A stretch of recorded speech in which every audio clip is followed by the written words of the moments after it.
Yes, y'all know what it is, man. The Ern and Iso show. If you don't know now, you know. Excuse me. The world's best podcast. You know what I'm saying? It is what it is, man. You know what I mean? Look, the holiday season is approaching fast. Hopefully, y'all did what y'all got to do to get these kids what y'all got to get them, and y'all enjoying y'all time. Don't overdo yourself. If you can't do it, don't worry about it, because life goes on. But without further ado, let's get into the pod the way we normally do, man. How was your week? How was your weekend? Everything is great, man. I cannot complain. Well, I'm going to complain a little bit, you know what I mean? First of all, thank y'all for the love and support, you know what I mean? Because Ern showed me our yearly wrap-up, and we killing everybody. We killing everybody from the house. We killing everybody. Yeah, we appreciate y'all. You know what I mean? So I appreciate that, man. But we need y'all to subscribe more. Now, I understand, all right, a lot of y'all just listen to us on audio listeners. We need y'all also to, I guess, you know, whether it's called subscribe or follow, wherever y'all listen to us at, whatever it's called follow or subscribe, we need y'all to do that on audio too. Definitely. Know what I mean? Not just YouTube. Know what I mean? We need y'all to do that on the audio. Know what I mean? On the audio apps. Know what I mean? On platforms or whatever. So, but everything else, man, damn, know what I mean? Them numbers was crazy. Yeah, it was. I see why y'all mad now. Yeah, I see why y'all. I see why y'all mad now. I know, because I get it, because how do you explain that to somebody? Right. You're sitting there and somebody is sitting there saying, well, your numbers is this and they numbers is up here. You know what I mean? Right. How can you say podcasting is whatever they saying right now, podcasting is slow and podcasting is falling off? And the first example they probably say is, well, Ern and Iso numbers is this. Right. So while we give you that, whatever you asking for, and they numbers is up here. Right. So yeah, I understand that, man. But I say, man, thank y'all, man. Thank y'all. Them numbers was amazing, man. And that episode that they said that was our number one episode this year, that kind of surprised me. Yeah, that kind of surprised me. That was a joint that I was like, that wasn't our best. I think that was the episode where I started talking about, like, yeah, y'all talk about how we don't got no banter at the beginning, and we just started like banter, and then we just got ordered in there. Yeah, so, you know what I mean? Hey, they said that's what they wanted, and that's what they got. And, okay. You know what I mean? Yeah, but I appreciate that, man. I really do appreciate that. That really makes me understand why people kind of doing the weird stuff that they doing and all that behind the scenes and all that, slowing us down, because we're killing y'all, man. They done. I don't give a damn. They ran out of, it's the end of the year. They ran out of ideas. They don't know what else to do. Yeah, They don't know what else to do. Yeah. I did all I could do. I wasted all my money trying to stop them.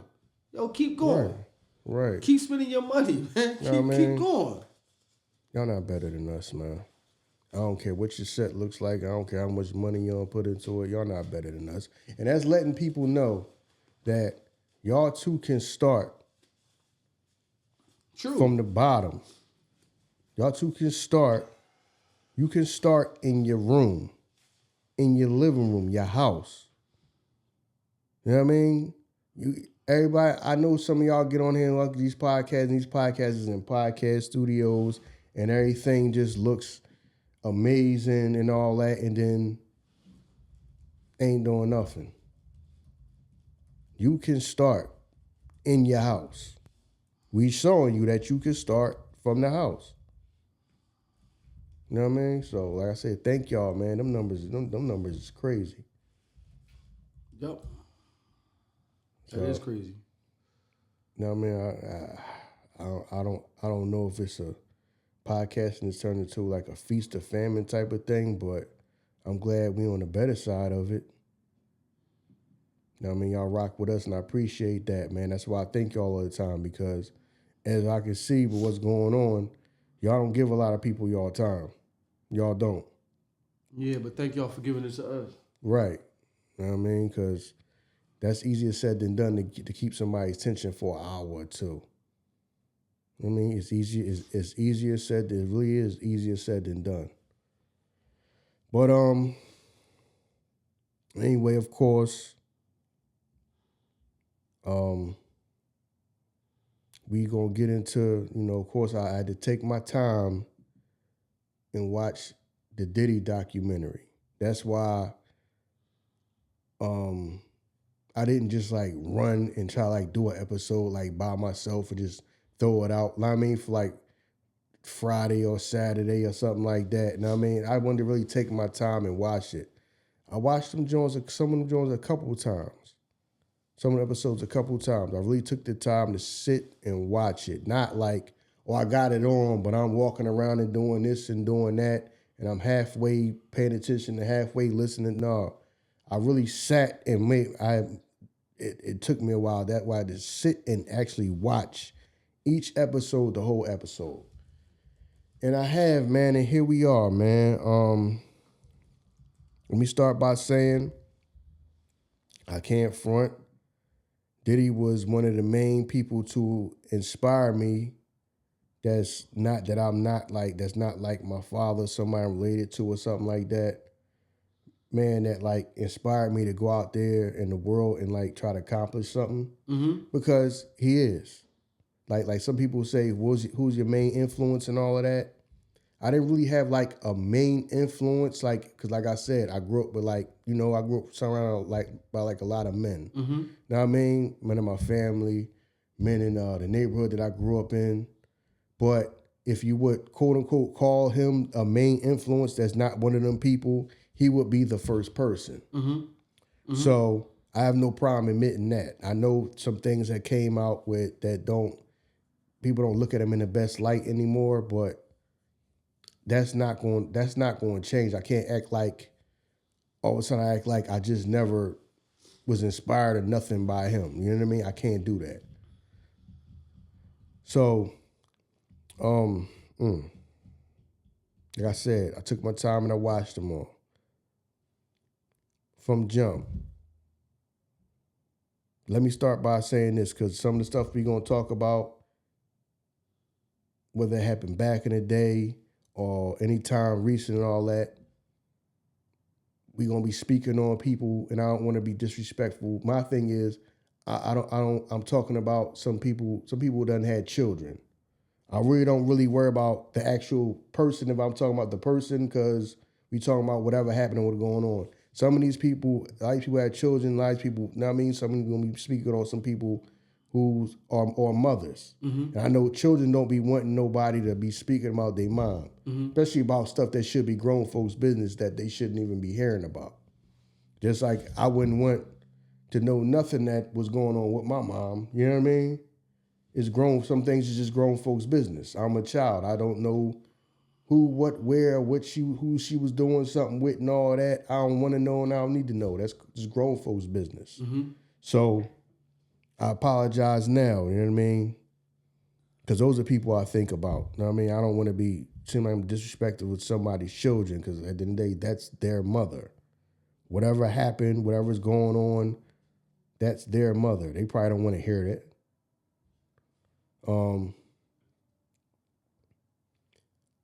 Diddy's childhood, when we start at the beginning, Diddy's childhood. His father was, I've heard this story a lot of times. His father was a hustler. You know what I mean? One of them things was, I guess, the dope game. I think he said he was murdered when Diddy was he 2? Was he 1 or 2 years old or something like that? 2 years old. Now, supposedly, it was because, I don't know if it was confirmed or what, that he was an informant. That's what I heard the reason was. Now, I don't know if it was confirmed that that's what he was or that was hearsay, but that's the reason that I've heard on multiple occasions, that that's why somebody killed him. Yeah, I believe it was reported one time like that he was a driver for Bumpy, right? I don't know. Something like that. I think it was something like that too. Like, I mean, but yeah, he was in them circles. Yeah, so he said that's the reason why he was murdered. It had something to do with, I don't know if it was confirmed that he was cooperating or he suspected of being cooperating. But I also heard from somewhere, was it from, it might have been from Gene Dill. I don't want to 100% say because, you know, Gene Dill did a lot of interviews, man. That the person that did it, did he come to the funeral? Was he one of the pallbearers or something like that? Who, Gene? No. I think Gene told the story of the guy who killed his father was at his father's funeral. Mm. If I'm not mistaken, it was Gene Dill. But anyway, that told that story. I mean, when you look it up, that's what comes up. It says, Sean Diddy Combs' father, Melvin Combs, was murdered in 1972, likely due to his connections with a drug trafficker, Frank Lucas. Rumor suggests he was killed by the Gambino crime family for potentially acting as an informant or snitch. The crime remains unsolved. But sorry for that. But yeah, so you know, his father gets killed, so you know he grows up without a father. It's just him and his mother. That's the crazy thing. I have never, since the 90s, I have never like seen like any other relative of his. Have you ever like heard or seen like any other relative like, yo, this is his aunt, this is his uncle, this is his cousin? Like I've never, nobody else. The only dude that we know of is who they talk about in the doc. But then they said that wasn't his uncle.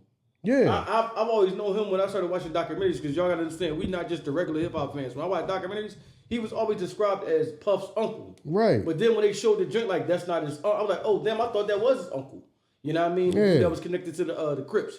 But they said in there that wasn't his uncle. Because I remember he had like a nightclub in New York.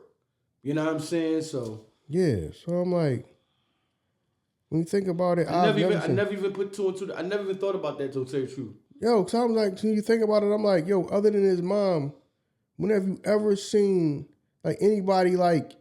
You never even seen anybody working for him that was related to him like that. Like, yo, yeah, this is my cousin or this is my aunt or this is my uncle. Right. You know, or nothing like you never seen like no other family member except like his mom. Yeah, even in the doc, it wasn't talked about. Even in the documentary, it was never talked about like that. We came to the point we met his uncle, cousin, aunt, nothing. Nothing was talked about. Yeah, that's grandma. right. You know what I'm saying? Yeah, like yo, I don't know, man. Yeah, so he grew up, him and his mother.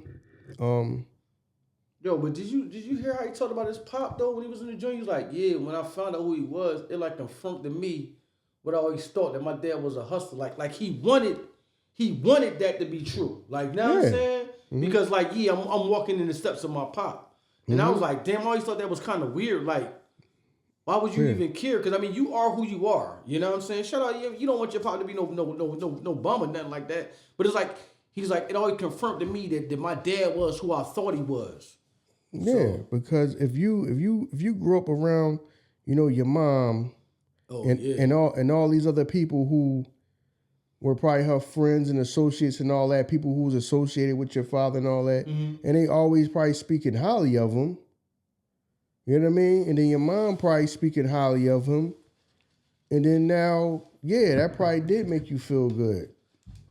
That, you know, people probably loved him and all of that, and he was some person that everybody liked and wanted to be around, one of them type of people. So that probably made him, you know, feel proud. Because remember, he grew up without him, so. Yeah, pretty boy Melvin, man. Yeah, so that right there, and then you know, some things in the documentary about, you know, how his mom, you know, she was, of course, you know, she was also, you know, in the streets because, you know, She got her used to that father's lifestyle. in the streets, The father was in the street, so she also was that. So now she brought people around, like you said, they partied and all that. So now that made me understand why he was always a person that always was associated with parties. So I was like, how much partying can you do? Like not like partying, like just always a party, because he's like known for that. That was always his thing. Yo, we having a party. We having a party. Yeah, we gonna have a party. Grammys, after Grammys is a party. After MTV Awards, they going to the Puffy party, to the after party. He just, I mean, he probably done threw a million parties. His mom had a stage in the living room, dog. Yeah. You know what I mean? They from Harlem, man. Right. You know what I mean? They from Harlem. So. You know what I mean? They from Harlem, man. You know what I mean? Listen, man, don't. I mean, if Dame was here, he let you know how Harlem get down. You know what I mean? That's how Harlem get down. It's from Harlem because a lot of people discredit that. They say he moved to Harlem, but he's not from Harlem. You know how they are. Yeah, they're very territorial about that type of shit. Yeah, he grew up in Mount Vernon. Right. Now, I mean, he said he grew up in Mount Vernon. I guess that was maybe after or around about the same time that his father got killed or something like that. So I guess that's him to be flashy and like that. Because people that I know that's from New York, that's from Harlem, they are like. They have the Diddy persona. They are very flashy, very flamboyant. Yeah, like. They're very fashion orientated. Yeah, just like even like the regular everyday people that I know that are not celebrities, I mean, because like I said, the people that I know that's just regular everyday people, that is their thing in their own little way, like. Even if like they got like a clean print or like just the way they outfit is, it's like something about they just take pride in that. You know what I'm saying? Even if they the everyday working person, if they're a person that's from Harlem, even if it's their work uniform, they make sure their work uniform is clean and everything is looking right and all that, and their shoes is shined and all that. Even if they just work with you, know what I mean? They go to work, even if they put a work uniform on, the work uniform got to be fly and it got to be clean. It got to be ironed. It got to be, you know what I'm saying? That's just, so I guess that is a Harlem thing. Yeah, that is. You know what I mean? So. Yeah. I would go with that. Yeah, so that kind of showed me where he get the whole party thing from. You know what I mean? So that. People was kind of upset when. Because, I looked at, like, the reactions. I like YouTube the reactions to see what people saying about it.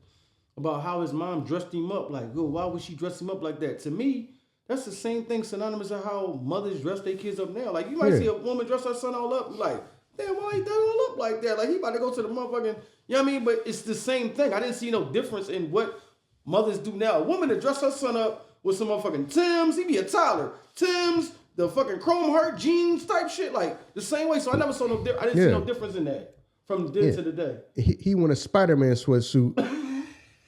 He won a Spider-Man sweatsuit. Right. You got him in $1,000 outfit. Right, yeah. So I didn't see nothing different with that. That's how they dressed back in the day. You know what I'm saying? Yeah. And then that's how his father dressed. Yeah. So she kind of dressed him the same way his father is. So that's So and you're right. You could tell like now that I'm because I wrote down notes that I wanted to talk about this joint too. But like I'm recounting that in my head as you talking, right? And you're right. He did have one. He's like, the only time I met my father, I was a baby, and my mom had me in a chinchilla. Like he always referenced like I was fly from the beginning. You know what I'm saying? Mom had me down there with the chinchilla on when I went to go see him as a baby. So I'm like. Oh, okay. Like, that's what's up. But yeah, you're right. He did. Diddy does personify Harlem, though. He does. You know what I'm saying? Yeah, so, that right there made me understand the whole party thing with him. I mean, why he's always on some party vibe, because he grew up being, like, around, like, grown folks that, like, partied and stuff like that. Which also makes me understand why he was probably exposed to things that he shouldn't have been at a young age. Oh, hell yeah. Because that probably go hand in hand. Especially when you talking about that type of crowd. You know what I'm saying? My man said it might be a Knick player there. And I'm like, damn, the Knicks was there. He's like, it might be a Knick player too. So that means her parties was so synonymous that it got to that level. Like, yo, you know what I mean? Yo, she throwing a party. We got to go down there. You know what I mean? So that I was like, wow, that's kind of crazy. You know what I mean? Clive Frazier came through. Nah, man. You never know, though, dog. like, yo, like, I was like, damn, that's kind of crazy to think about that. Like, you know what I mean? That you a little kid and you got Nick players at your crib having a party and you talking about something. Everybody's like, hey, boys, go dance on the stage for us. Yeah. We the form of entertainment and shit. Like, Yeah. okay. You just having a good time. You just, you know what I mean? You just in a mix with grown folks. Right, yeah, you're right. Know what I mean? Yeah. Know what I mean? You just in a mix with grown folks. So that shows how kind of like he grew up. But, you know what I mean? But they said that him growing up, he wasn't the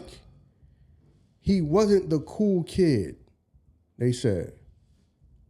Now, many people say he wasn't a cool kid. Right, we know. You could tell that, though. Yeah, but, we caught that early on. And you could tell he probably wanted that. Mm-hmm. And I guess he started, as he got like a little older, you know, probably like teenage years or whatever, he started formulating like a lot of men do. You know what I mean? Just like we talked about the episode about, you know, school and all that, and what you all said about school and all that. When you become an age where you're trying to formulate and figure out what you want and how you're going to get what you want out of life. Mm-hmm. You know what I mean? We remember about that age. That's when he probably started formulating that this is what I want. I want this all the time. Like this whole partying and fun and all of that. I want this all the time. Right. So now, what do I do to be able to get life like this? Get an entertainment business. Right. And he said that that's how he figured out that he was going to be in the entertainment business. Mm-hmm. You know what I mean? So he said he went to Howard, right? Mm-hmm. He ended up going to Howard, you know, started throwing parties, getting in the, you know, trying to be in the in crowd and all of that. Mm-hmm. Doing what he got to do to become a mover and a shaker. Then he said, because Heavy D is from Mount Vernon too, right? Mm-hmm. Heavy D is from Mount Vernon. So I guess he knew Heavy D from, you know, being in the same neighborhood or whatever. So he said he went to Heavy D and told Heavy D to, you know, I want to meet Andre Harrell. They own Uptown. Know what I mean? We need I don't know. Is there any documentaries on Uptown Records, man? They kind of be forgetting Uptown Records. Shout out to Andre Harrell. Andre Harrell, yeah. Uptown Records, yo, they had a lot of artists on their docket at that time. Yeah. Bro. They was on a lot of shit. Yeah. They don't. People don't talk about. People don't talk about them too much, man. They don't. Yeah. What'd you say? Did those pictures with Puff and Andre Harrell make you feel uncomfortable, dog? I mean, like, they was like this, like right here, like, man, standing till. I'm like, listen, yo, like, that shit just. Listen, people say, because you remember this part where he moved in with him. Yeah, he did. Yeah, I remember that. When he started working for him, he moved in with him. Yeah. So I guess he just wanted to be up under or whatever, so he could always be around. Like, he was trying to learn, trying to be, you know what I'm saying? He was that hungry. That he moved in with, yeah, but people say that's where it started, the whole, well, I personally think it started that he was exposed to grown folk shit as a child, growing up in them parties, being around them people that his mother knew. Right. Because it got to be, come on, man, let's be for real. Because I've talked about this, my own, like, experience and all that. You know what I mean? You around grown folks, it's going to be some grown woman that look at you and say, oh, you cute. Next thing you know, she messing around with you. That happens in our communities, but we talking about black people. Right. Know what I mean? Like, because like I say, it's not just, you know, a grown man looking at an underage girl. Mm-hmm. No, a lot of stuff going on here is an underage boy, a grown woman being, I don't say predatory. People feel like I'm trying to, like. Dog, what else is it then? When I say predatory, I guess, see, because that's the stigma of, if it was a grown man and a little girl, that's predatory. But if it's underage boy and a grown woman, that's her making you a man. You see what I'm saying? Okay. That's how we think. That's your rights to passage. But you know, that's how we think. No, that's the same shit, dog. That's how we think. You know what I mean? That's how people think. Because you came in there and said, if you was if you was 15 and you came in the house, and you told guys that you just came having sex with a 40-year-old, they'd be high fiving you, telling you she made a man out of you. Right. But it was a 15-year-old girl with a 40-year-old man, you be saying, go get the gun, I'm going to blow this motherfucker's head off. Right. See what I mean? So that shit leaves an imprint on you that you carry throughout your life. Exactly. So that is predatory. Like, you left an imprint on me that I'm carrying throughout life. You fucking scarred me for life. Yeah, so now all these things, because I told the story for some of y'all who have not been listening to us since, I guess, year one or whatever, that we had an episode about statutory rape. And, you know, a lot of times growing up, you'll have sex with an older person. Mm-hmm. You'll be underage and have sex with an older person. And you know that person didn't force themselves on you, it's still technically wrong. Yeah. So, like I say, the same thing could have developed in him, but just in a worse way than in me. Because, like I said, when you are involved in them type of things, now you're getting sex with no real relationship. Mm-hmm. It's the same shit. I understand what you're saying because you're trying to differentiate it. It's the same thing, just different degrees. Yeah, because I didn't turn into like somebody who now my whole life I think that if I like you and that's that, I like own you and control you because I should get what I want because I've been getting what I want. Yeah. A woman's been giving me what I want. Really, she was actually a lot of women probably preying on you. Right. When you think about it, they were preying. That is predatory. Like I said, men, we don't feel like that's predatory if the guy is underage and the woman is grown. And you and Puff's situation is totally different. Like, you did this shit knowing it was wrong because your mom didn't know. He doing this shit where his mom is bringing people around him. So in my mind, my mom know what's going on because she's bringing these women here. The party's here.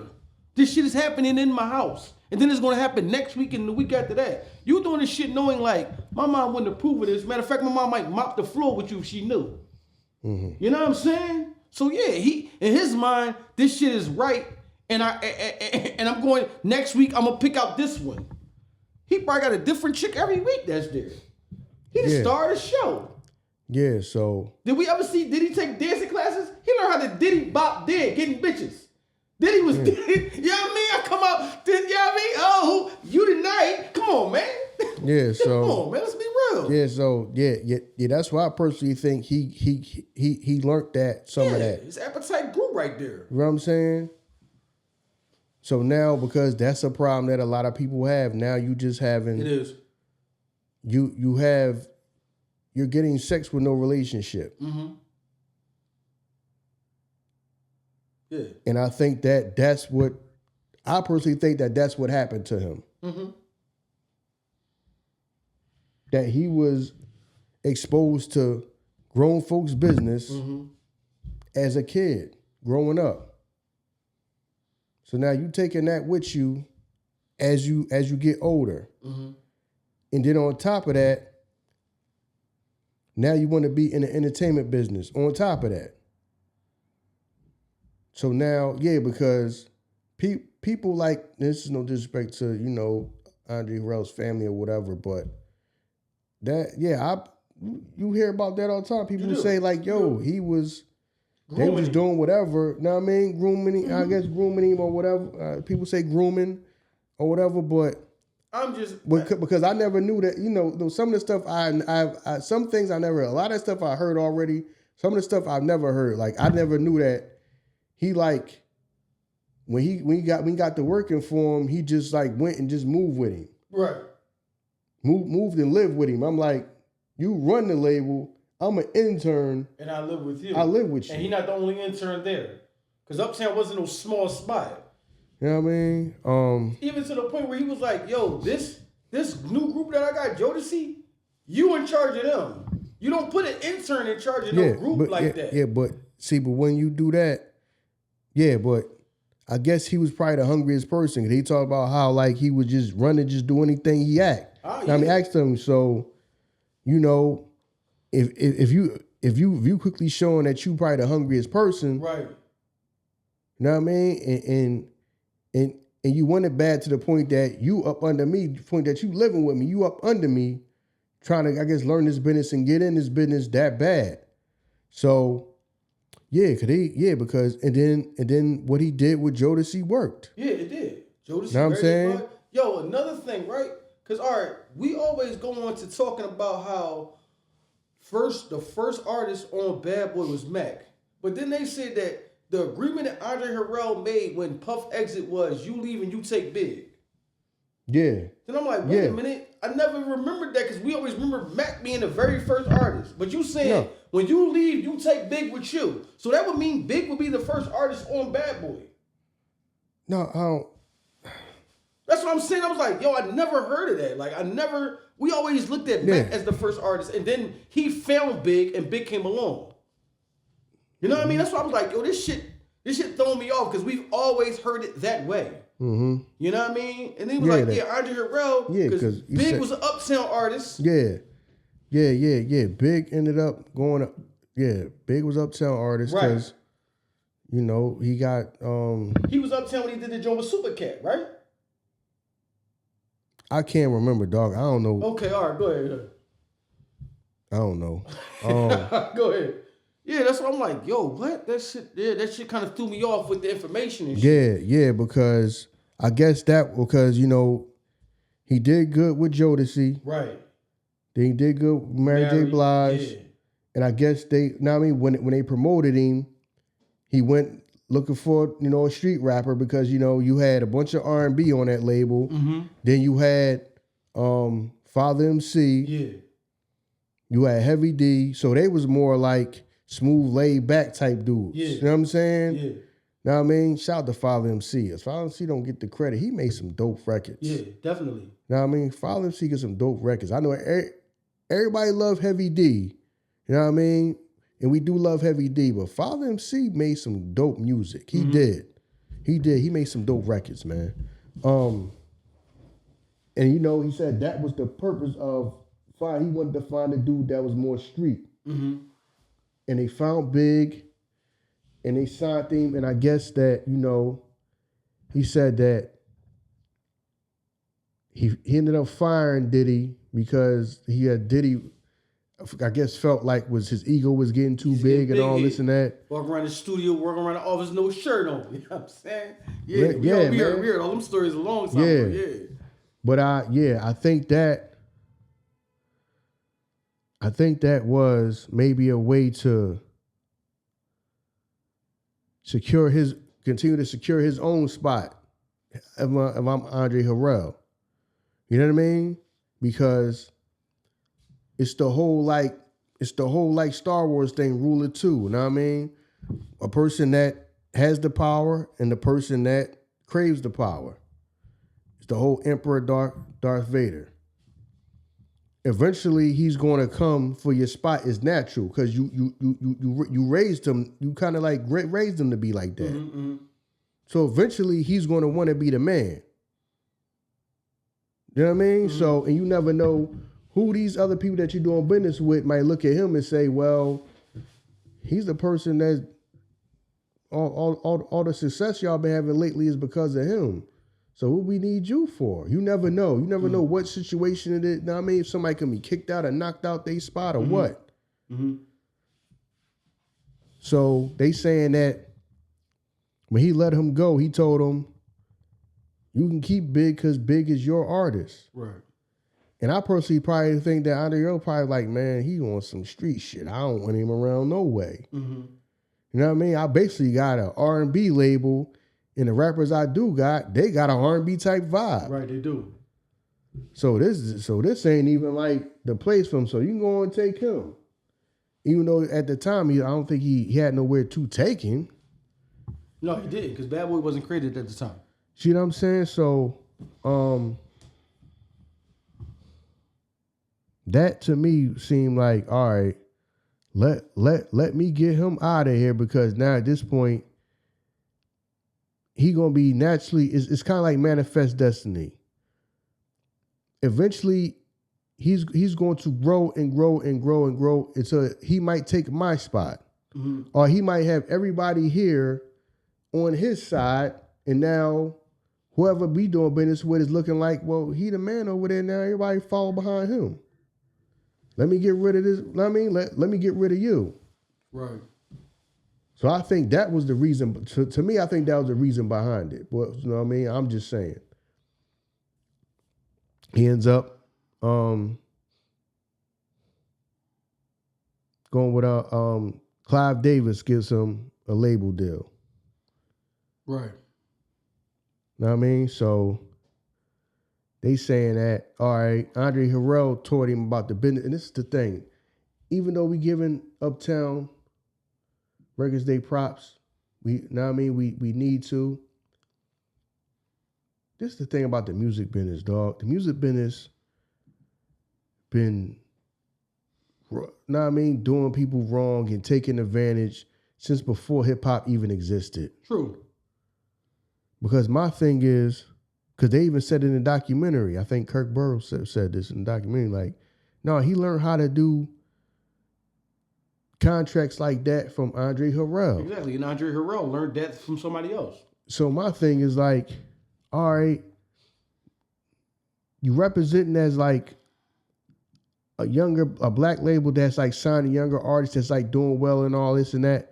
But if y'all just got the contracts where y'all just like not paying people right and y'all taking advantage, it's like that's fucked up. But everybody's looking at it as, it's a good thing because it's a black label and all that, you know what I mean? And it's all black artists and all this and that. But I'm like, if y'all just not doing right by your artists, you part of the problem too. Just like everybody love, and this is my thing. Everybody love Heavy D so much, right? Mm-hmm. We do. But do you have any knowledge of these things, like these contracts being fucked up? Did you ever say something like, yo, these contracts ain't right? You know what I mean? Because if I'm like the man over here and then everybody else is coming behind me to sign contracts, do you know anything about the business to know that these Jones is right and they actually just jerking everybody? Yeah, but when you coming from where we come from, what's not right? If I'm coming from being fucked up and you giving me pennies, but the pennies is making me feel like I'm being taken care of, what's not right to me? I don't know what y'all making on the back end. You know what I mean? Like he said, like, you gotta book the studio. Puff own the studio. Puff paying himself because he in the videos. Puff is on, you know what I'm saying? You not going through this shit. You just like, yo, he threw me a couple of dollars. I'm cool. I'm happy with this shit. Yeah. So that's my thing though. My thing is that's what I'm saying to the people that are in the know. That kind of to me that's fucked up. It is fucked up. Because I know better. I know that you don't know better. Know what I mean? And I know I might be doing right by you, or is this just the business model of music. Right. This is how we make money. By taking damn near everything from you, giving you the, know what I mean? Giving you the lease. Right. Because I've never understood that about the music business when people sign, because a lot of these people probably in terrible deals. They'll never admit it. All these rappers probably in terrible deals. Most of them probably never admit it. And if you know that's messed up and then still do it to your own people. Mm-hmm. You know what I mean? Like I know I'm doing wrong by you. Right. But I'm presenting it as an opportunity. Right. And all you thinking is, you're right, it's an opportunity of a lifetime. But really, I know I'm doing wrong about you. Yeah. Why you and I know better. It's not like I don't know better. I know better, but I'm still get you to sign this. Right. So that's what I'm saying, Andre Harrell and all that, because everybody like hold them as high esteem as like, yo, he's also, when people talk about Diddy and Russell Simmons, but a lot of people kind of don't talk about too much about him. They talk about Alien, Babyface. They don't really talk about him too much. But I'm like, yo, is everybody, if people just like knowing they not doing right by you, got you signing these contracts, knowing that shit is wrong, is just, I understand it's nobody's business to teach you business. Is that fact? It's your responsibility because you the one that signed the contract. And even though it shows, even if you know it's better, some people admit that they don't even read the contract. Or, like you said, she said in the documentary, Babs said in the documentary. No, she said her lawyer told her. Yeah. So she knew. Yeah. And she said, I signed the shit anyway. Yeah. She said they giving you fame with no opportunity. With no money. She said, I still signed the shit. Yeah, because you know why? We don't care about that. We want to be famous. So she got what she wanted. Man, you need money though. And then at the same time, you need money, but if your lawyer telling you there's no money in this and you still sign it, you don't want money. Yeah. So we can't get mad at people for him giving you what you want. This is what you want, right? You won't be as famous as me. Look, I'm on the biggest stages. Yeah, I mean, you could be out here with me. What about the money? Don't worry about that, baby. You out here with Puff. All right, cool. Yeah. How long is it going to take for y'all to be like, yo, this shit ain't right? Dog, we work regular 9 to 5 jobs. I'm not going there week in and week out and you telling me, yo, we going to push your check to next week. Mm-hmm. All right, next week. No, I'm going to stop coming. Mm-hmm. So if these people are still going through with these processes, and then after years and years, yo, I ain't never make no money. That was on you.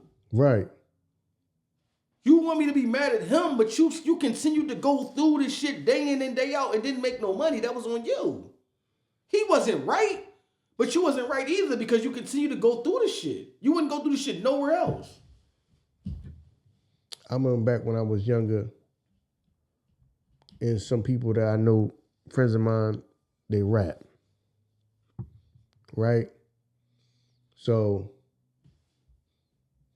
he meets a guy that tells him that, you know, he can be like a manager or whatever, get you in the, you know what I mean, help get you in the business, all that, blah, blah, blah. Mm-hmm.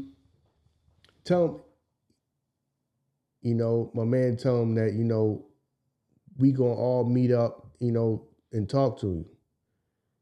Gives us the address. We go down there. Now I'm thinking that he got like an office somewhere around here and probably in one of these buildings down here. I'm like, so where he wants to meet us at? What building we going to? Hit him up. This is back in the early 2000s. This is back in the Nextel chirp days. Remember, everybody had before everybody had an iPhone. Before the iPhone, one of the most popular things was the Nextel chirp. Yeah. Was a Nextel. I hated them joints. Hey, we had back then. You know what I mean? I got you, yeah. Yeah. So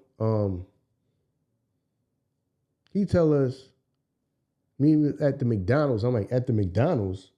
I'm thinking he got an office in one of these buildings or something.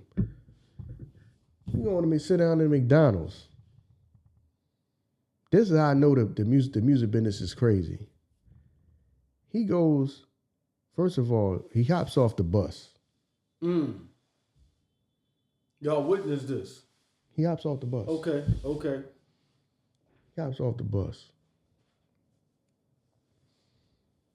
Sit down. He going to knapsack and pull out contracts. And pull out a contract. First of all, you ain't got no office down in none of these buildings. We at the McDonald's.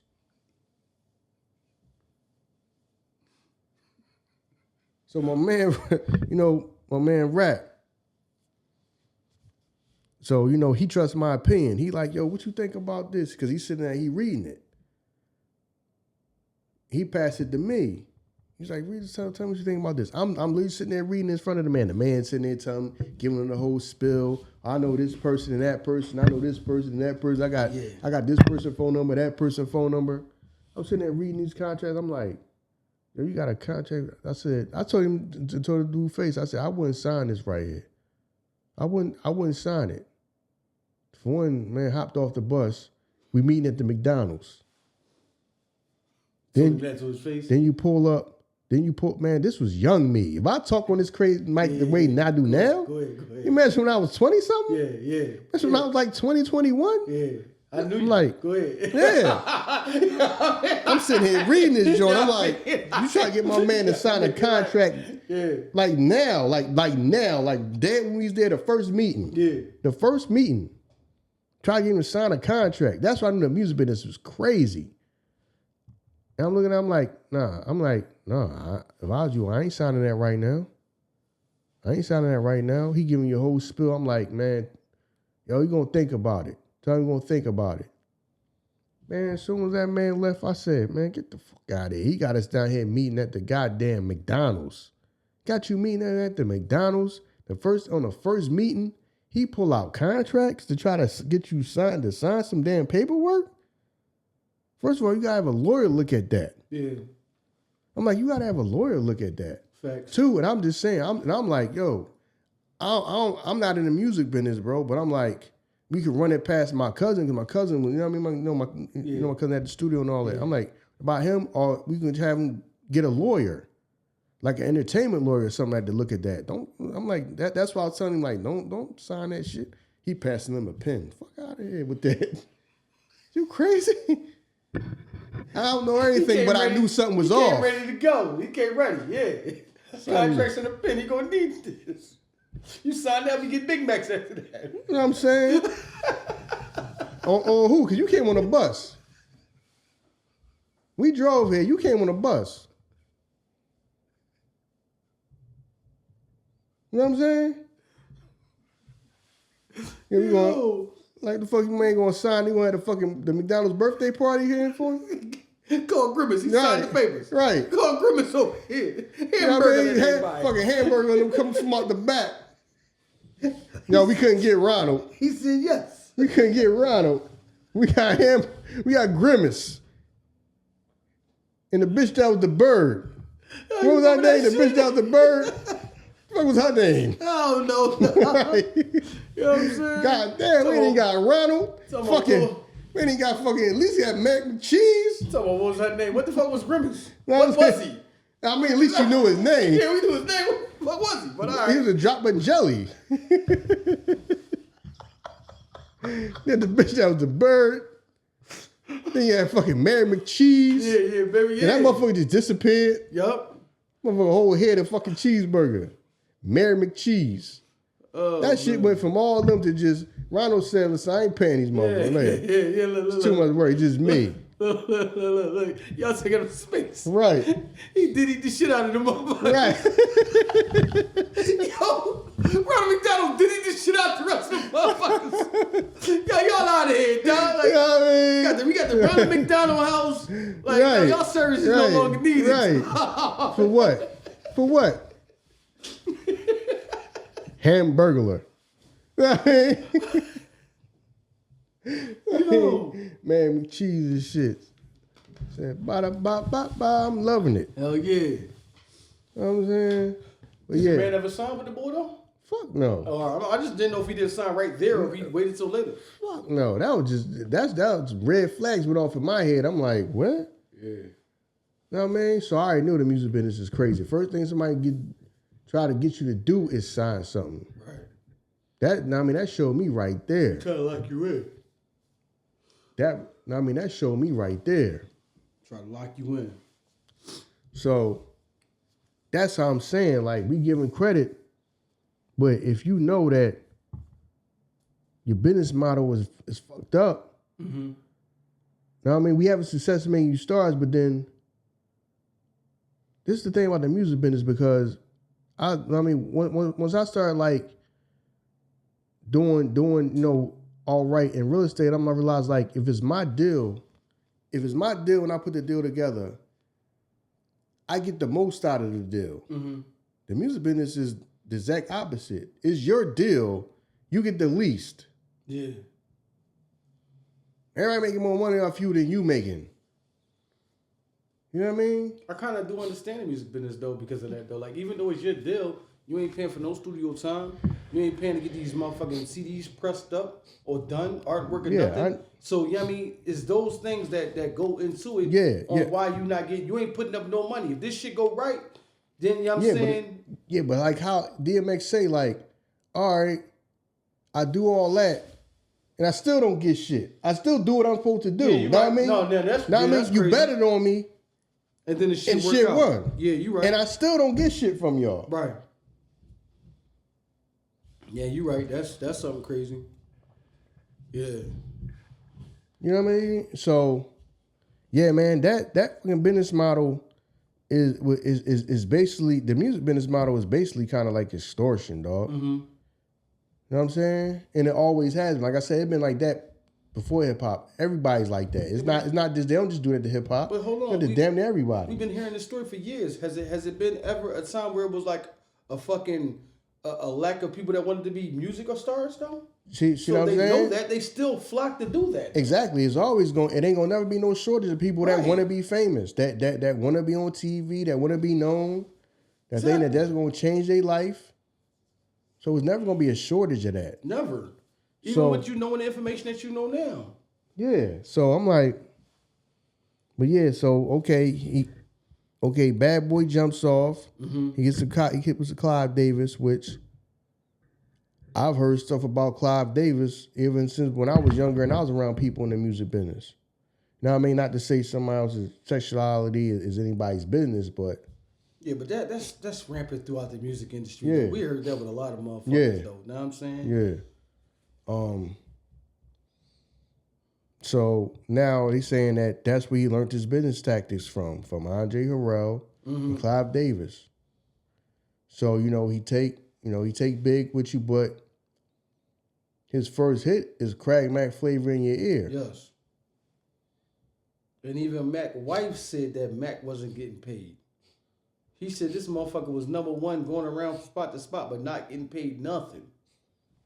See what I'm saying? So you probably, because you done signed so much, the paperwork you done signed, you number one, but I'm like, all right, you number one, your record getting played a lot, right? Yeah. Whatever money that is coming in from whatever, the cows back when they sold singles too, you know what I'm saying? They sold singles and all that. Whatever money was probably coming in, you probably, you probably barely got anything from it or nothing from it. True. So you probably were never getting nothing but show money. But that's how people that's what I'm saying. You just pass that on, that whole getting over on each other. You know what I mean? Type of thing. Where I feel like if we talking about the whole, black people trying to do right by each other or whatever, I'm not going to jerk you or rob you. That's just how I feel. But some people is willing to do that to get on somebody to be successful. Mm-hmm. There's a lot of people that do that because, like I say, they talk to Kirk Burrows is in his documentary too. Yeah, he's somebody that I barely heard speak over the years. You know what I mean? Right. You should see pictures of him. And that was Puff right hand man. You know what I mean? So you see pictures of him. Yeah, and all that. My thing is if you the day-to-day person, dog, you know these contracts is messed up too. Yeah. You know these contracts is messed up too. But Diddy was very cunning and he was very studious in the game. Because remember, Kirk said that he put 25% of the company in my name and 75% in his mom's name. Well, that was because of we kind of jumped over it. The incident that happened with him and Heavy D at the basketball, gym, when they did that. And it's crazy. You know what's crazy? Because I said something about this on TikTok and somebody was like, that's some ritual that they do that's synonymous with the AstroWorld thing. When they sacrifice people to be elevated to another level. I don't get too deep into this shit like that. Know what I'm saying? Mean, the crazy thing, some people really, really believe in that. Yeah, some people do, dog. Some people believe in that shit. Some people do. Some people do believe in that type of stuff. They do. They do. Yeah, him doing that. You know what's scary about that shit? Remember they showed the video when he was on the basketball floor? It was like he wasn't fazed by it. Because remember when they showed him walking away, he was over there and they was picking somebody up. He had his shirt open. He was just walking away all right, you know what I mean? Dog, I'm not gonna be around a bunch of people that's you know what I mean, trample, and then there's some people that's going now. I'm gonna be in that joint yo, this shit is crazy. I'm not gonna be all cool, calm, and collected all right, let's just, I mean, we gotta go to the next. His demeanor was just too calm for me. You know what I'm saying? At that moment. But I think Gene Dill said that he was messed up behind that. Know what I mean? Not knowing what was gonna happen to him, or he's gonna be charged for that, or what went wrong and all of that. I mean, rest in peace to them people, man. But people, I mean, didn't come back home because of that. So, that's crazy. So, Bad Boy jumps off, but then Flavor in Your Ear is they first hit. Yes. So they signing people to these slick ass contracts. Mm-hmm. And that's my thing. Everybody, this is the thing about that gets me. It's all good when it's all good. Everybody knows. Uriah Man knows that he's got people signing fucked up contracts. Right. Not paying. You got to know because you're the real businessman. Right. You're the person that's actually getting the shit done. So you know that some of this stuff this ain't right, but you go along with it. See what I'm saying? Right. Everybody going along for the sake of their own. So, but see, Kirk can't talk that shit that he ain't get paid. Because remember when Puff said the advance that they got from Clive, he was like 1.5 is to pay me. You know what I'm saying? It was another set aside for promotional for the. He's like, and this 1.5, Kirk, this for you. Do whatever you want to do with it as long as you keep my motherfucking, my label running. So from the door, he gave you that 1.5. You know what I'm saying? Because I believe that they said like Kirk is like homeless now. Like he fucked up. You know what I'm saying? Yeah, something like he was homeless. So I don't know what went on in his life. Right. Well, he said he kind of got like blackballed or whatever ever since he kind of like left Diddy. Nobody messed with him. So I guess nobody else would give him a job and nothing like that. Nobody else in the music business would do business with him. But my thing is like, all right, you the actual businessman behind Diddy that's actually getting stuff done. So you probably know that the contracts is fucked up too. Yeah. Know what I mean?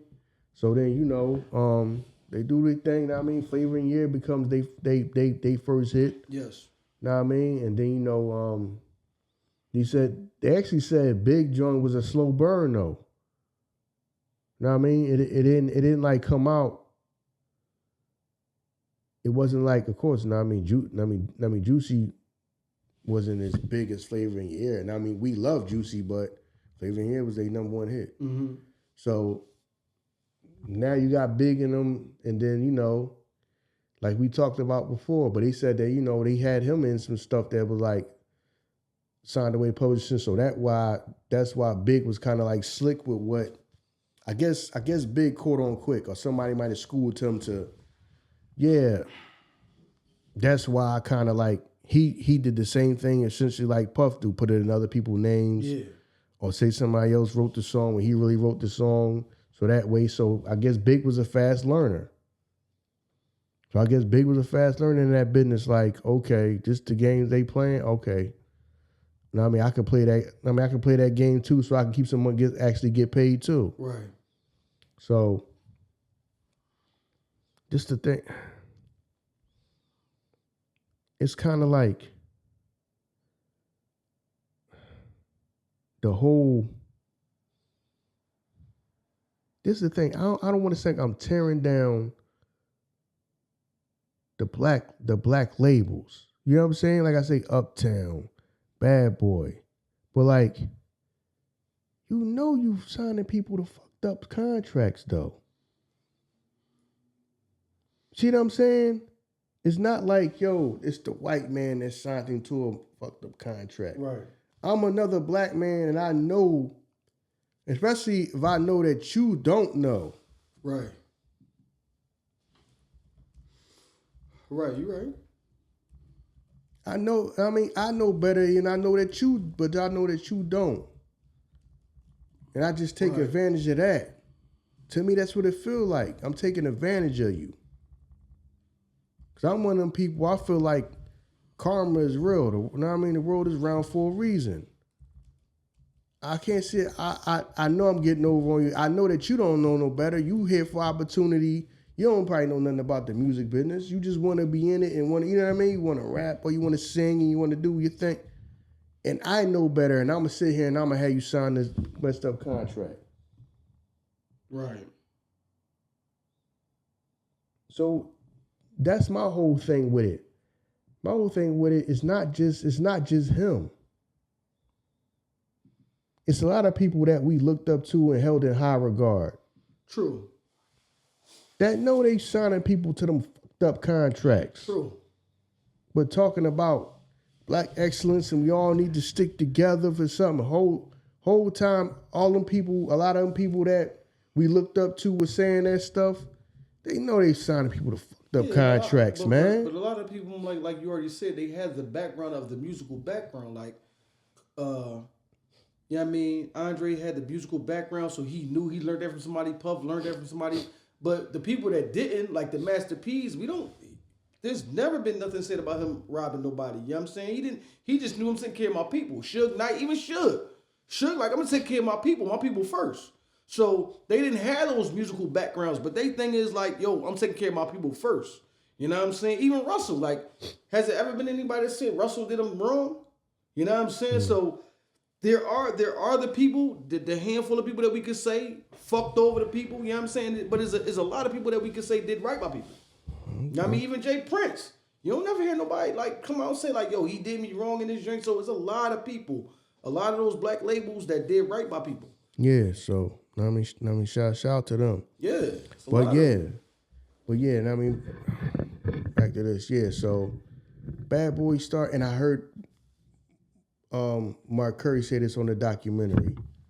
Yeah, how can you explain how much money he was making when he ain't had that many people? Just like I said, Bad Boy ain't had that many artists, dog. He was like super successful with like, all right, 2 rappers, then you had Total, then you had 112. So you just had Biggie,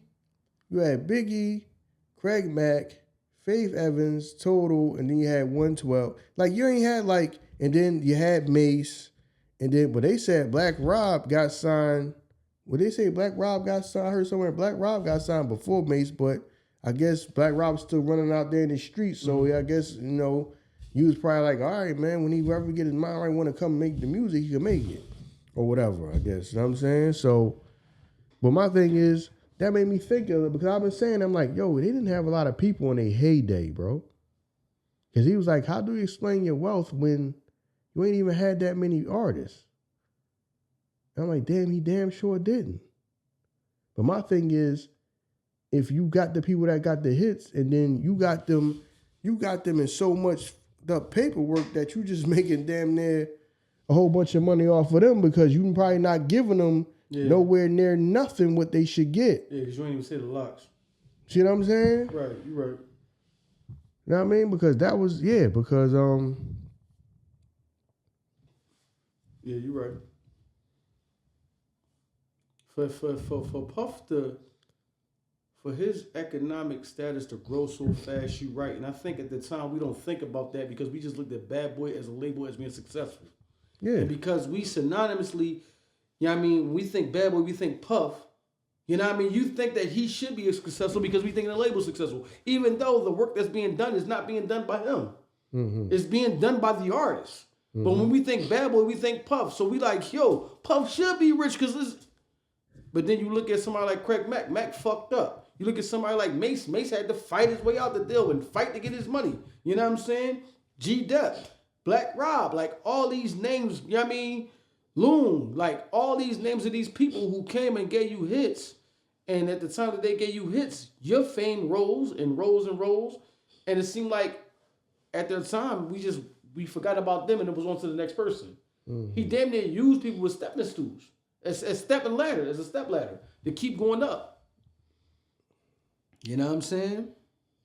But the thing about it is that, yo, if Puff was released tomorrow and said, Bad Boy is a label, we coming back even stronger for 2026. It's going to be a line of people that's going to say, I want to be a part of it. Even with the information that we have on this doc. It's going to be a line of people that say, I want to be a part of that. It's not going to stop. Mm-hmm. With everything that these people knew, right? Information that might be new to us, but if you were in the industry, you already know. There were still people that wanted to be part of the producing team, part of the, R&B artist, a rapper. It was still people that wanted to be part of it, even though on the inside you knew all of these rumors that was going around. You know what I'm saying? Yeah, because you feeding on that. People wanting to belong, people wanting thinking a better life, people wanting fame. Yeah. People thinking it's gonna be their way to get fortune. Yeah. So and it feeded onto your delusion. No, this is not me to talk about Cassie, but dog, Cassie wasn't an artist that deserved a 10-album deal. 10 albums? Well, that was for me to lock you down because I want you. Exactly. And the delusion of you thinking that you're that good, dog. Yo, we go through Cassie catalog. Yo, she got music with some top stars. She got features with like top stars. If your shit ain't blowing now, it ain't gonna blow. You know what I'm saying? But like, yo, he even helped, feed the delusion of that.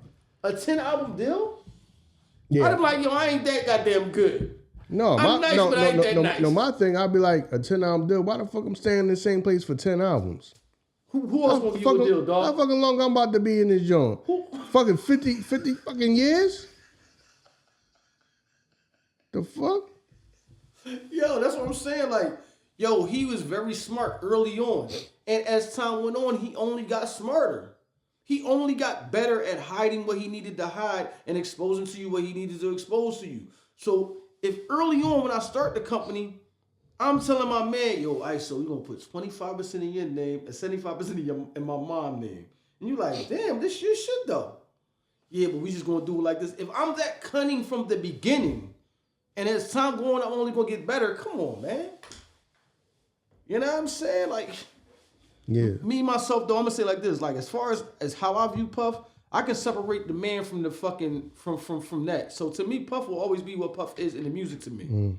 This shit don't take away nothing from the music. Now, the man, that's something totally different. Mm. But as far as what he did in music and hip-hop from when I was young and we grew up with this shit and the music, how it shaped my youth, my childhood into, now, he'll always be that. I'm not going to knock him down a peg because I found this out because there's a lot of motherfuckers that got skeletons in their closet. Mm-hmm. You know what I'm saying? So I can separate the man from the music or the man from what he did in the music industry. So Right. So, all right. Things is going up for them, know what I'm saying? They getting some hits, know what I mean? Some hits, they damn near running this shit. Biggie starting to come, but then, Biggie and Pac become friends. Mm-hmm. And they said that Diddy did not like that. This is one thing I ain't like about the doc. We speaking on something that we don't know true. I know. We don't know true. I know. Whatever happens in life, me and you, they can be like, one thing Iso didn't like is that Ern always cut him off. How do you know that? We just speaking on shit because it helps the doc formulate what I wanted to formulate. But go ahead, talk. Yeah. So, as they saying, but some people said that I kind of like, because Pac just had an aura, man. Pac had the glow. Fucking real. Hell yeah. Early on. Pac was doing movies and all type of shit. Yeah. Pac had the glow. Pac was just a special person. Yeah, no doubt. Facts. And they said that I guess, Big and Pac, his friendship, they said that kind of bothered Diddy. Now, I don't know if he's thinking like that. Well, Diddy might be, if that is true, he might be thinking, well, Pac is always talking some goddamn revolutionary shit and being a free man and all that. I need this nigga Biggie in pocket because he can fucking write like it ain't no thing. Right. So I need him to help continue to build my shit. You know what I'm saying? True. I can't let this dude get in his head that he don't need to fucking be here and he can do shit on his own. Cause remember how Big, but at the same time, Big was no dummy though. True. Because you see, the second he got on, He started doing this side shit. He put his people on. I mean, he started doing the business with He had he had like a side hustle thing, and his side hustle blew up because he had hits doing it on his. Know what I'm saying? Get money, play his anthem. Now that's one thing that made me question the doc a little bit, right? Because they alluded to the relationship with Big and Pac was this. Why didn't they say nothing about the relationship between Big and Jay? Because Jay is still here, that he can be like, no, I really wasn't like that. Because if you think about it, I would think that the relationship between Big and Jay was closer than the relationship between Big and Pac. From what we've seen. You know what I mean? Like, when the commission was coming out, it was me, Jay, you know what I'm saying, like that. This is what he was saying. We was going to start the label. So, to me, I always thought that the relationship between, even though we know that there was a relationship with Big and Pac, I thought the relationship between him and Jay was closer than it was with him and Pac. But they never even spoke on that relationship at all. Like, you don't hear Jay-Z name brought up at all in this joint, as if him and Big didn't know each other. Or even as him and Puff don't even fuck with each other. You didn't hear his name at all throughout this whole joint. So like I said, that was used to keep what the agenda of what we going through. Because even it was like, remember when, because Pac got shot in, what was that studios? Quad Studios? Yeah, Quad Studios, right? It was like, they made it seem as though Puff set that up. How can I set up C's going to the balcony, seeing you and calling you up? How can I set that up to do it like that? Hey, C's, go to the balcony in like 5 more minutes. Oh, shit, Pac just had to be up. Hey, Pac, we up here. How can I set it up to that point? But it's people that walked away when you look at the reactions like, yeah, I think Puff had something to do with that. That would be too strategic for me even to do that.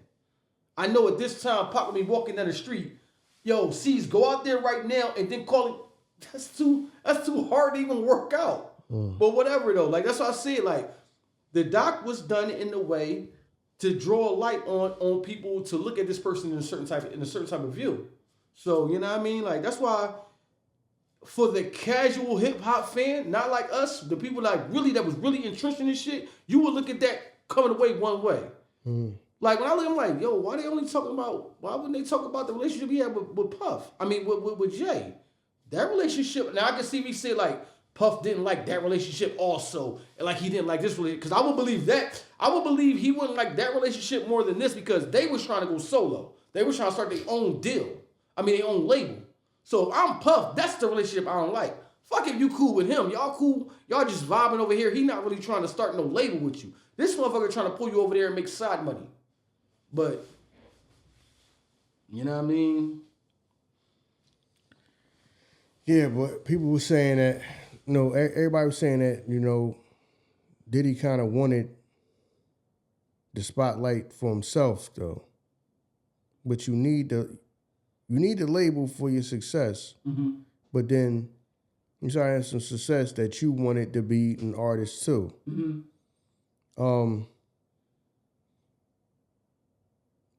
I believe that. That he wanted the success for himself over everybody else? Yeah. Okay. Yeah, but I get, you know what I mean? If you can't, but you got to start with everybody else because ain't nobody about to give you no record deal. You know what I'm saying? So you had to go that, you know what I mean? You went that route, but then now, okay, you can go out there and probably somebody can write you a song or something like that, put something together. I do believe that was his way in to him being an artist. You know what I mean? I do feel like that was a plan. I don't think that was a spur of the moment type of thing. I do think that he probably had that planned. He probably had that planned for years. Like even if he was still at Uptown, he might have tried to do that. I was about to argue with you and say I don't think that, but then as I was about to say that, I remember that I said that his mom had a stage. So it just goes back to him being a kid on the stage. Yeah. So you could be right. I agree with you on that. It just goes back to me being on the stage again. Yeah. And my mom house in front of everybody. So all right, I give you that. You're right. Yeah, so. Yeah. So they saying that the whole friendship of Pac and Big, they said that bothered him. Pac ends up getting shot. Some of y'all can do y'all digging about, the whole, it's actual people on there that was involved in it. I think Gully TV did an interview. I forgot the guy's name that was actually like involved in it. that was like one of the robbers. You know what I'm saying? So y'all could probably go to Gully TV, probably YouTube, and y'all could probably search that up. That happens.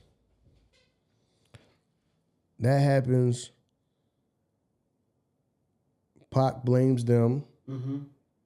Biggie, Diddy, he blames them.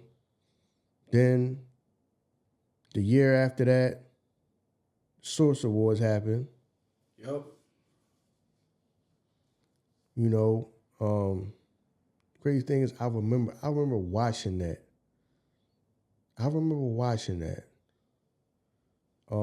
That came, that was 95. That came on like the summer in between us going to middle school and high school. I remember watching that. That joint came on like a Saturday night. Awards that they ever had? No, I don't think that was the last one. I thought that was the last one because I remember that one too. You know what I mean?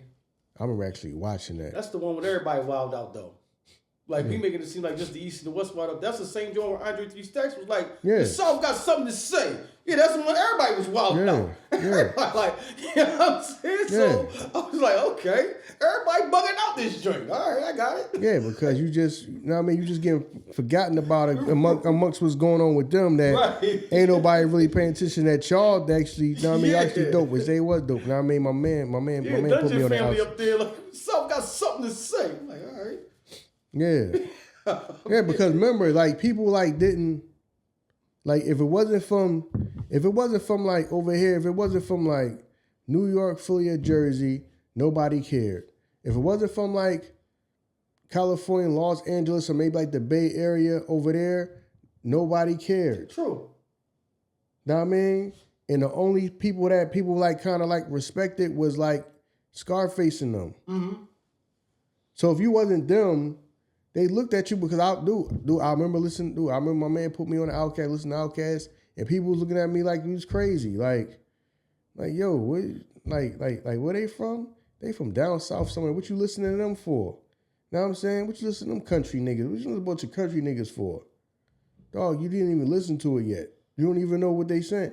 Know what I mean? Like, and then everybody started watching videos. Oh, okay, they are all right. Yeah, they don't. What the fuck y'all thought they was gonna be? Cause they from down south. They was gonna be wearing wearing overalls with a fucking straw hat and fucking barefoot or something, rapping. Like, what did you think they was going? No, it's not that. It's just that when they shit started to hit, a lot of the lingo we wasn't hip to. A lot of the things they were talking about we wasn't like hip to. So it took us time to like get into that. You know what I'm saying? To understand that shit. So yeah, so a lot of people was like that. And then, the video come out, they basically dressed like how we dressed. They wore the same type of shit. They wore the same sneakers. They wore polo. They wore the football jerseys, basketball jerseys. They basically dressed like us, except they was from down south. Yeah. You know what I'm saying? I remember people like, yo, man. 95 was the last one, dog. It wasn't the last major Source Awards ceremony was in 95. Yeah. Damn. That was the last. That's why I was like, that was the last joint. Yeah, that was the last one. Yeah, that's why I remember. Damn, shut it down. Like, yeah, ain't nobody. nobody. Shut it down. These niggas is acting crazy. These niggas is crazy in here. Shut it down. Yo, what Source was that when Sticky Fingaz had the gun? Had the real gun on stage. What? Oh, let me see. Was that the joint the year before? Or was that the Source Awards, or was that just a regular concert? When they said Sticky Fingaz had the gun, did he shoot the gun in the air on stage? Yeah, it was the one before that was 94. Yeah. Yeah, it says Sticky Fingaz famously fired a real gun on stage during the performance. Throw your guns. That was the first one. Know what I'm saying? That's so 94 was the first one. And 95 was the last grand one. Opening, grand closing.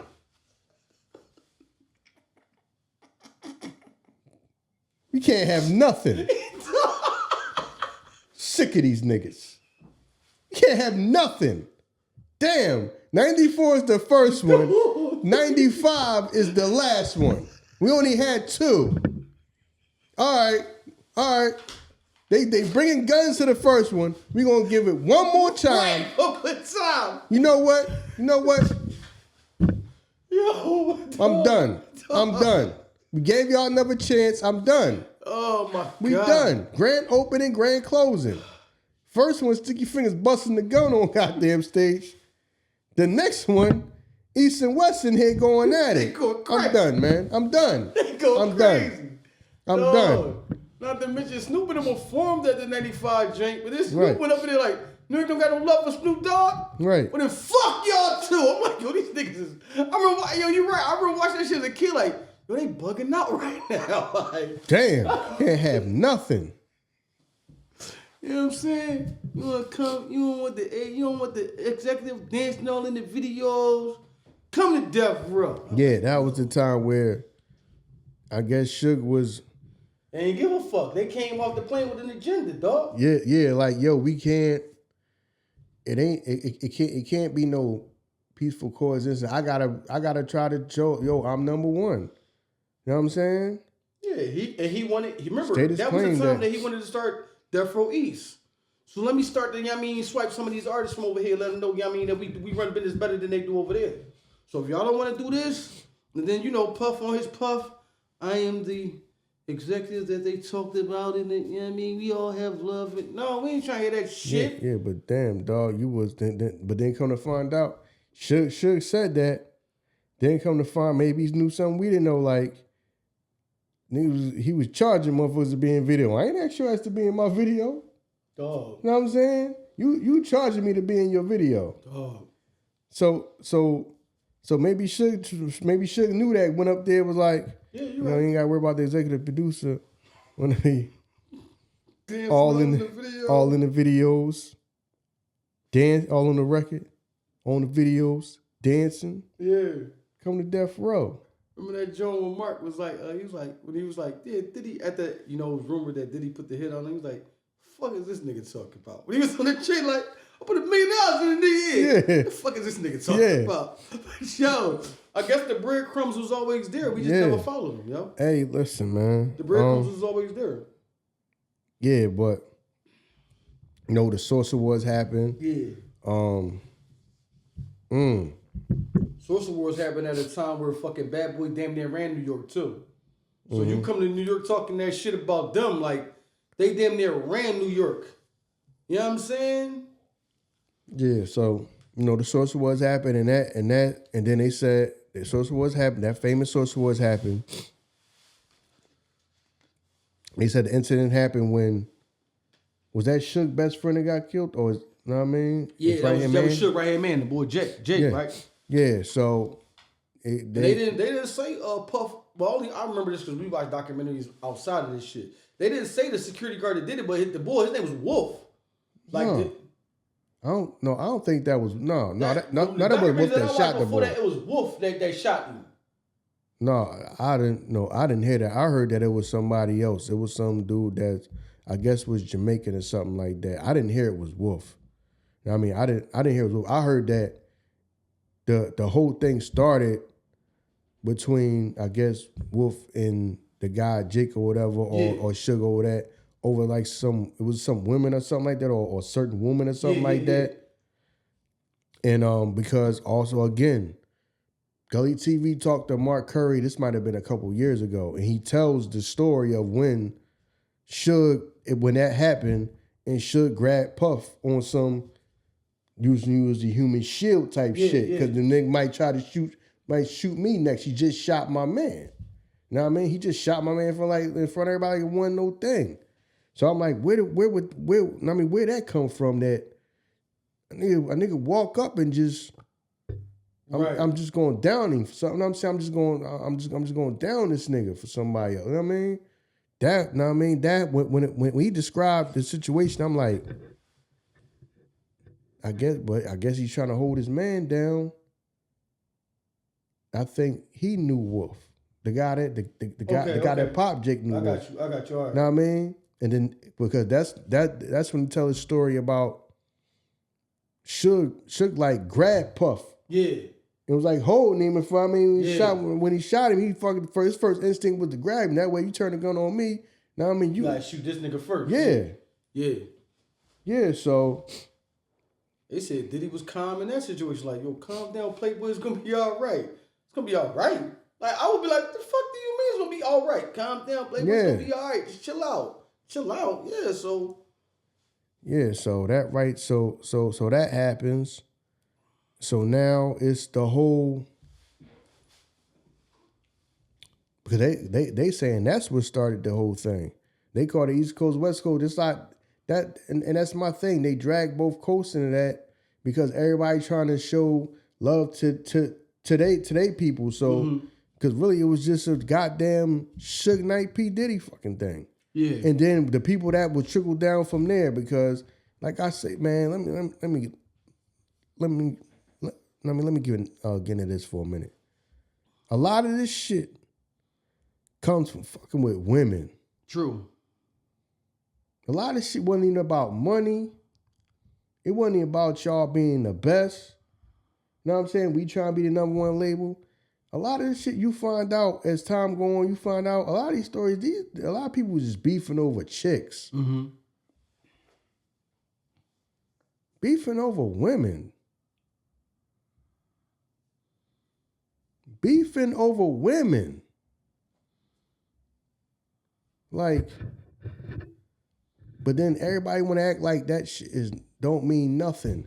Oh, the value of the box has went down. Really? People still out here willing to kill or die over it. They was doing it then, still was doing it then, still doing it now. That's what Erick Sherman said, right? He said when Diddy messing, yeah, that's what Erick Sherman said. He said this nigga swung on me, then went around the corner like, listen to this. Wait a minute, nigga. We got a box. You just like, go ahead, dog. Like, his whole presence in the documentary is weird to me.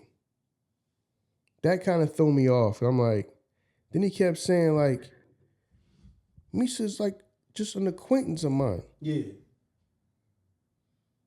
I'm like, I understand why people like, why is he in a documentary? Then he said that, Puffy, I guess try to get to know him so he can get to Misa. But then Erick Sherman says that he wasn't dealing with Misa, she was just like a friend or whatever. Mm-hmm. I don't know if that's true or not, it really don't matter. But yeah, he said he got mad when she was sitting in his car.